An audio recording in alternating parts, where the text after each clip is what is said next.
So welcome back. We are on week 8, and we have 5 mostly very short chapters today to look at, beginning with the higher than high initiations. So we looked at the 7 childhood initiations, and we looked at the higher initiations for the generation stage and completion stage respectively. And so the higher than high initiations have to do primarily with the Vajra master. And so we began here with the topic of the first 3 initiations. And in the great commentary, it talks about the 4 higher than high initiations as being solely for the creation of the Vajra Master Lord.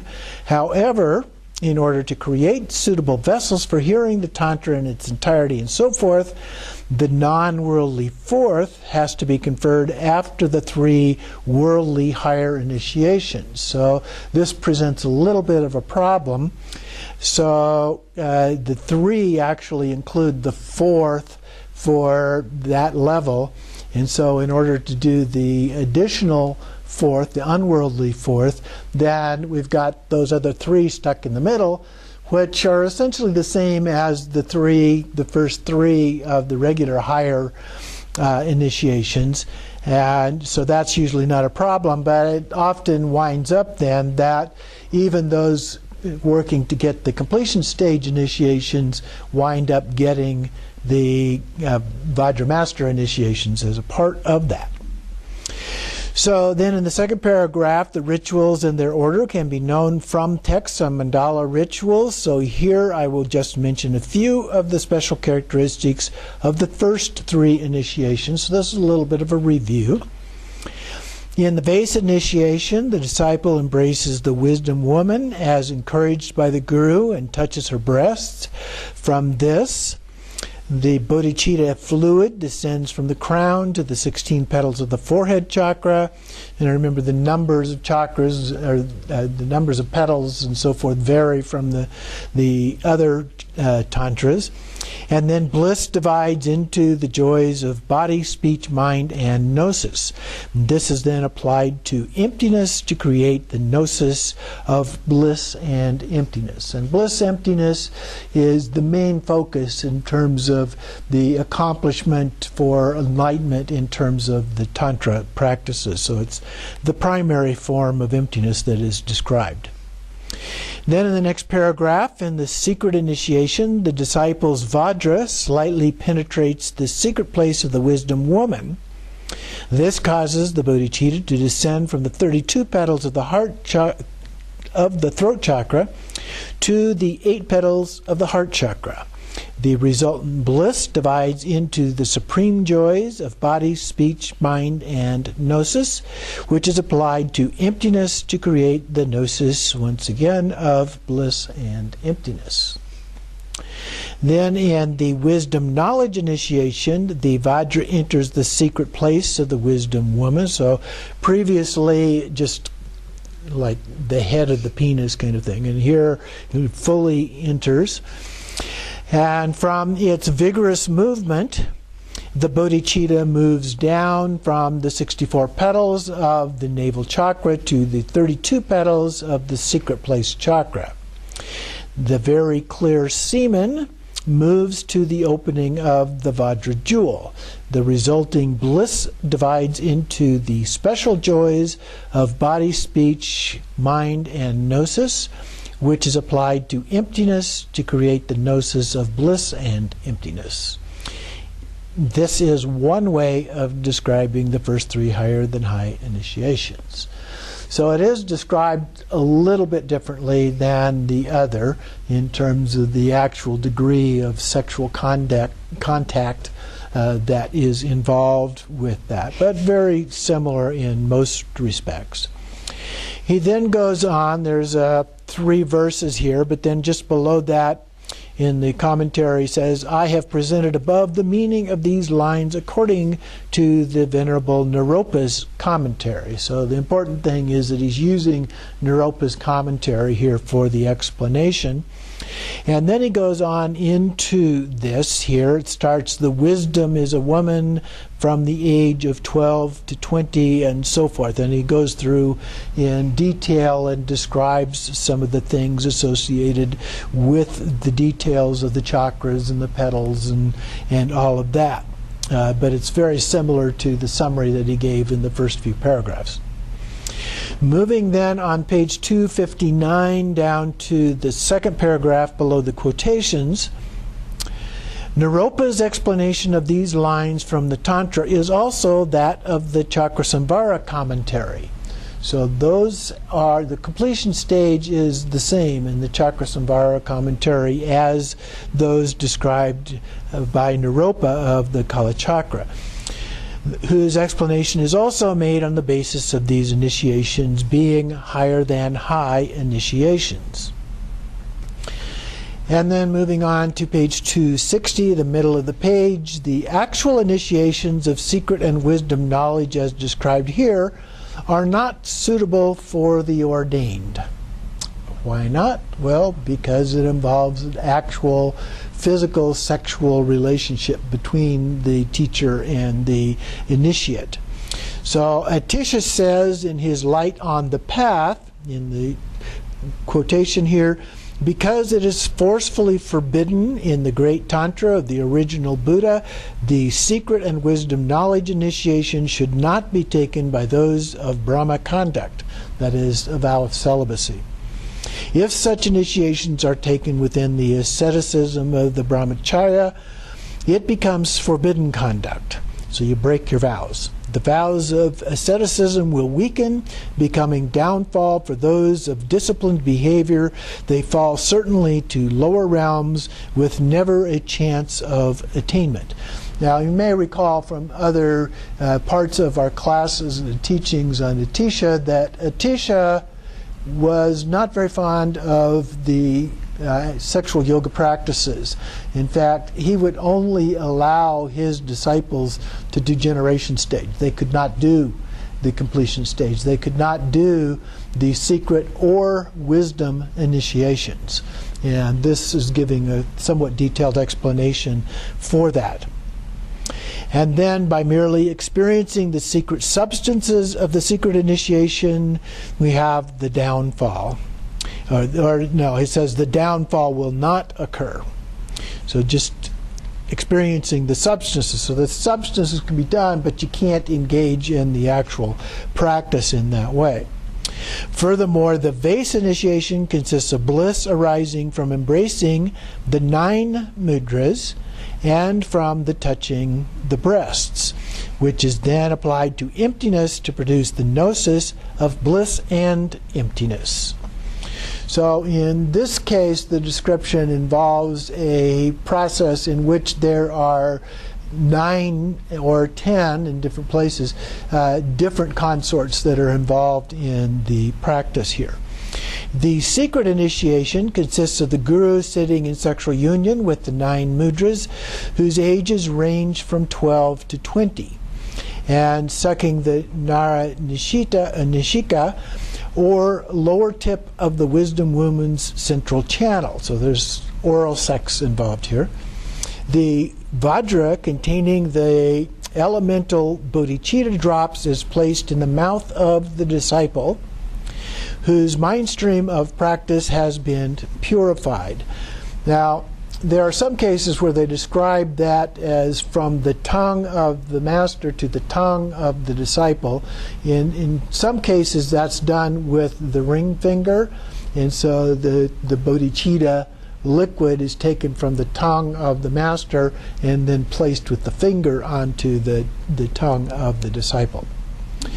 The bodhicitta is ejected, and the bliss arising from the experience of the ejected bodhicitta is applied to emptiness, producing bliss and emptiness gnosis.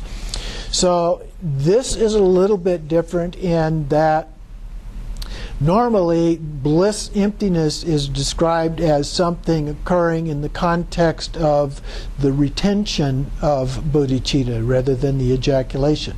The ejaculation is almost always described, if it happens at all, in terms of the master. So the master ejaculating into the consort, and then the bodhicitta from that is what is used in the initiation of that. And we'll see a little bit of that here momentarily. And then the wisdom knowledge initiation is the sexual union with one's wife, consort, and then with those mudras from among the 9, 12 to 20-year-olds. From the middle watch of the night for 2 hours until the sun rises here. And in the footnote, it explains that a little bit about the 2-hour blocks that occur in here. Or maybe it's in the root text here, or the commentary, excuse me, about that. But in other tantras, normally it goes from midnight. This process starts at midnight in 2-hour blocks until dawn. If you assume dawn is around 6 o'clock in the morning, then there would be the 3. And so you go through these steps in those blocks of time, and then with dawn, recall the link there to the Buddha's enlightenment, is when there is actual ejaculation, if any. And again, there's the issue of monks, nuns versus non-celibate practitioners in terms of how this is done. So the description that's being given here is more for the benefit of lay practitioners than it is for celibate monks and nuns. And so it talks about this from the middle watch of the night, which to me, the middle watch of the night is usually from midnight. But the way it describes it elsewhere, it describes it as being a much longer period of time than that. And then for 2 hours until the sun rises. So that would be those 3 blocks of 2 hours of time based on the way I've learned it from other sources, but in here, if you go to the footnote, you get a detailed description that's a little different. And then that is applied to emptiness to produce the bliss and emptiness gnosis. Next paragraph on the second line, these are actual initiations to be given to lay people. So he's clarifying that there as well. For fully ordained monks and nuns, other monastics, however, these initiations are to be conferred using just the imagination. And so that is the appropriate way that it is usually given. And even in the context of when we received these from the Dalai Lama in India, they were done just with the visualization approach to any of this.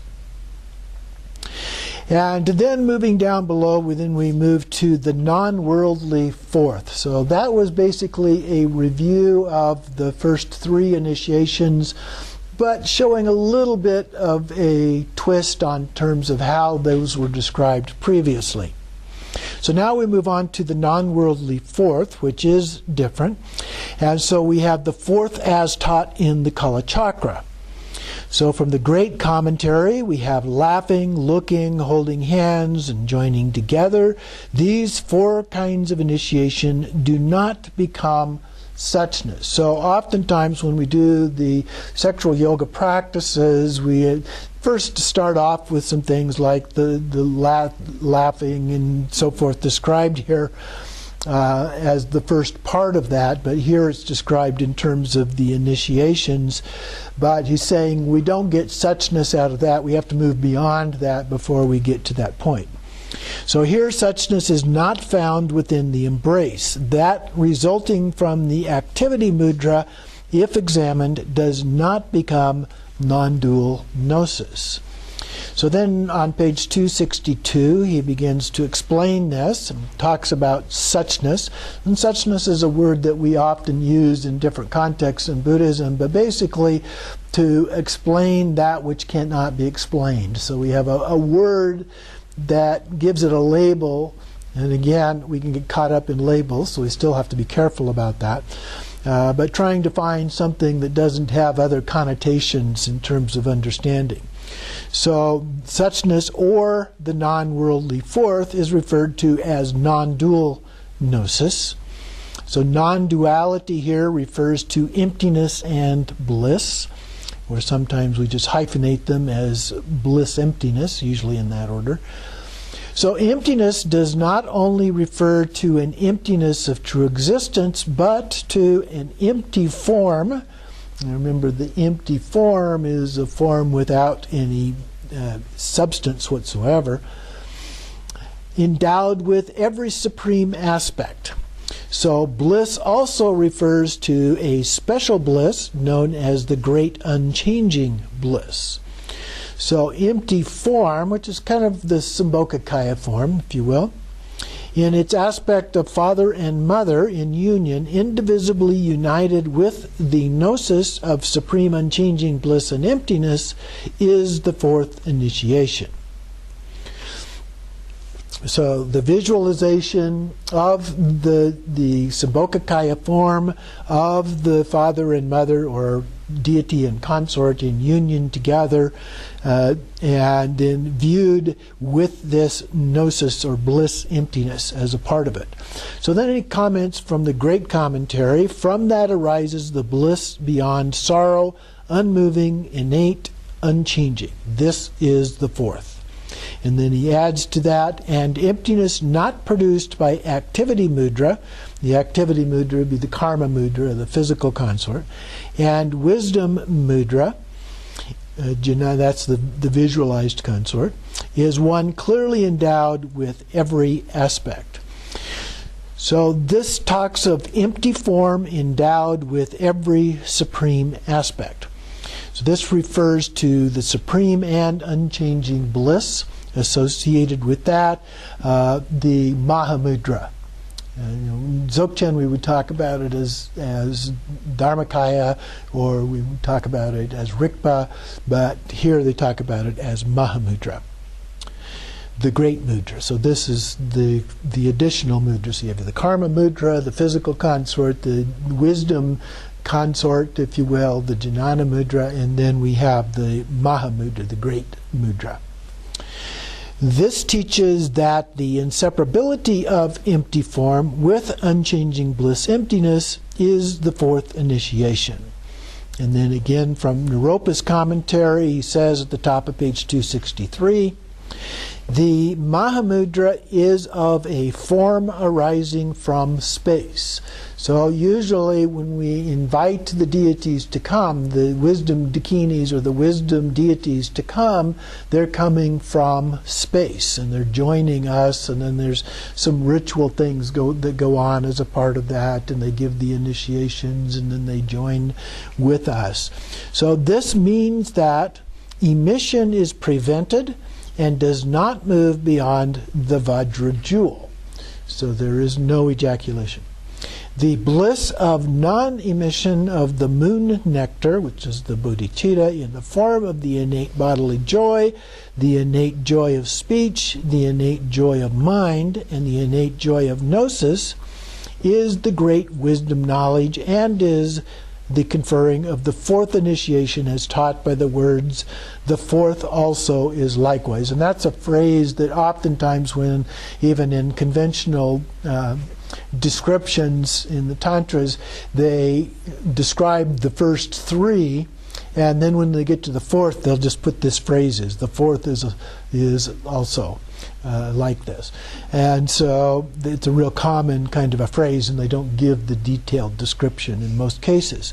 So this is the unobstructed and non-worldly gnosis of great insight, whose taste changes the obstructed aggregates, the five spheres, and so forth, into the five Tathagatas, five goddesses or consorts, and so forth. So this is a description of the path of transformation, which is the tantric approach, the Vajrayana approach.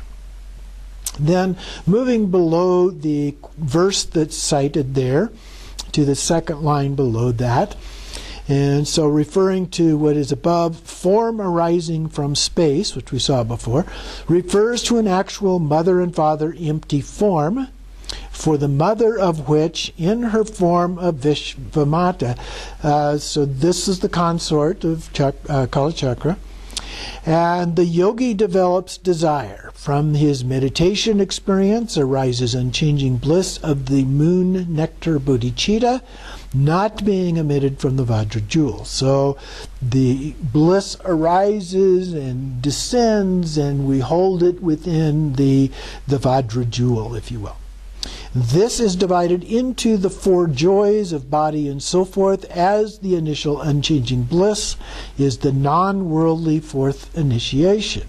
From this, it can be understood that the initial attainment of the first of the 21,600 instances of bliss is the lower limit of the fourth initiation.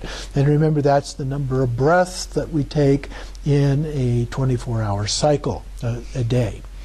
But that's just the beginning, okay? So then you continue this, and as you recall, we figured out before that this is continued over a period that lasts, it takes about 16 2/3 months of this continuous process of these in order to reach the conclusion of this process.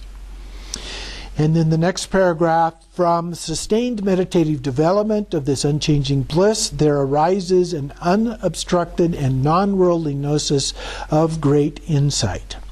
This development completes the transformation of the five obscured aggregates, the five spheres, and so forth, into the sentient beings who are the nature of the five male and female Tathagatas, and so forth.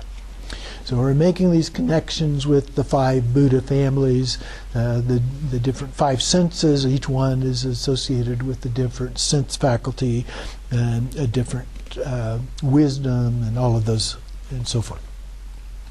Continuing on to page 264, then, the second paragraph at the top. But is the non-worldly fourth identified solely with unchanging bliss? Asking the question. It is called the fourth, but the complete fourth initiation is, as explained above, the gnosis of unchanging bliss and emptiness, indivisibly united with the empty form, endowed with every supreme aspect, which is the bliss emptiness Mahamudra aspect of that. So all of those things coming together. Then moving below the quotes and down about 5 lines, when the resultant body, speech, and mind of a Buddha is identified, the clear empty form, obstruction-free like space, devoid of atoms. So again, it's the Sambhogakaya form. You can see it, but it's transparent. Adorned with the signs and features is the body of a Buddha, and the unchanging bliss is the mind of a Buddha. The signs and features are the 80 signs or marks of a Buddha. With this is the mind. With this in mind, Naropa quotes the verses up above, beginning, "The body is of clarity, devoid of atoms," to show that the body, which is an empty form gnosis body, indivisibly united with the mind of unchanging bliss, inseparably absorbed into emptiness, is the fourth initiation. So he's giving this description over and over again, but it's basically the same description each time to really clarify, solidify our understanding of the fourth initiation. So then he again summarizes, the non-worldly fourth initiation begins from the achievement of empty form in the aspect of mother-father embrace, invisibly united with the unchanging bliss and emptiness gnosis gained from the meditative concentration, in this case would be the Mahamudra, and continues up to the union of Buddhahood. So you do this practice, and this would be the completion of the practice. You just keep doing this practice until Buddhahood. In this way, every instance of unchanging bliss and emptiness, indivisibly united with empty form, can be posited as the fourth initiation. So any time that you do this practice, you're repeating that fourth initiation over and over again. So then we go on to a discussion of the fourth initiation in the hidden tantras, or the alternative versions of Tantra, as explained by the Mahasiddhas.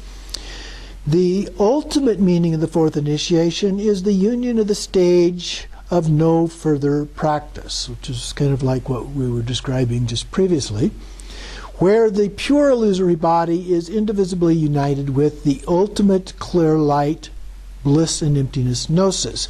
This is the seven-limbed embrace. And so then we have a brief explanation of the seven limbs here: the complete enjoyment body, the embrace, the great bliss of no nature, filled with compassion, unending and unceasing. So this is a little different than the four-limb prayer that we often do as a part of our opening prayers. So there's seven different limbs here. So the enjoyment body, the embrace, the great bliss, having no nature, filled with compassion, unending, unceasing. Those are the seven. So these are the seven characteristics of the enjoyment body, or Sambhogakaya. So then he elaborates on that, so we're not going to go through all of that, but then in the following paragraph, this explanation of union at the level of no further practice as being the fourth initiation is made on the basis of the primary or highest level of fourth initiation. Indivisible unions of the pure illusory body and the actual clear light. So this is the ultimate. So when we described these in terms of completion stage practices previously, we talked about the union of pure illusory body and actual clear light, as opposed to impure illusory body and semblant clear light, or an approximation of clear light. So you move through that as a process of development, and then at the level of the practitioner in which the clear light of the fourth stage arises in the form of the pure illusory body are also non-worldly fourth initiations. So even when we're doing the completion stage practices, as we talked about previously, they're recognized as being, in fact, a fourth initiation. So then moving on to the next page, 266 below the quotation at the top, in some tantras this is rendered the fourth also is likewise. So that same phrase we looked at previously. So when the fourth initiation is taught, it is done by taking the third initiation of wisdom knowledge as the example. And then the fourth initiation is established as possessing the seven features that we referred to. And then this section has been a mere illustration of that. So then we have the next topic is how these two are interchangeable. So we looked at the Kalachakra view, we looked at the more traditional view, and so now we're looking at how they relate with each other. The masters who have written on the thinking of the hidden tantras explain the fourth initiation as being the indivisibility of the pure illusory body and the actual innate bliss. The illusory body is formed from the five lights of the winds that act as the mount of the clear light mind, while the bliss is described merely as being innate and not as unchanging bliss. In the Kalachakra, the branches of withdrawal and meditative absorption produce empty forms, those whose appearances continue to develop until on the branch of recollection, the actual mother and father in embrace is created. And this empty form continues to develop, and from the sixth branch of meditative concentration onward, it is produced merely within the yogi's mind. The basis for the accomplishment of this empty form is not found in ordinary existence. Concerning the bliss, it is not sufficient for it to be merely innate. It is also explained as being unchanging. Therefore, there are some differences. Nevertheless, in the defining of the ultimate fourth initiation as being indivisibility of the two bodies endowed with the seven features, there is agreement. So, some nuanced differences between them, but I don't think that they're really significant in many ways. Moreover, the empty form in the aspect of the mother and father in embrace can substitute for the pure illusory body in the aspect of mother and father in embrace And the explanation of bliss and emptiness gnosis is similar in both traditions. However, and then moving to the top of the next page, in the hidden tantras, there is no mention of the 21,600 levels of unchanging bliss, nor is there any actual presentation of the mudra consorts that induce these levels. So there is explanation of the mudra consorts, of course, but not related to the 21,600 breaths. Therefore, in the way of conferring the fourth initiation in both systems is that the meaning of the fourth initiation is communicated by words. So sometimes referred to as the word initiation.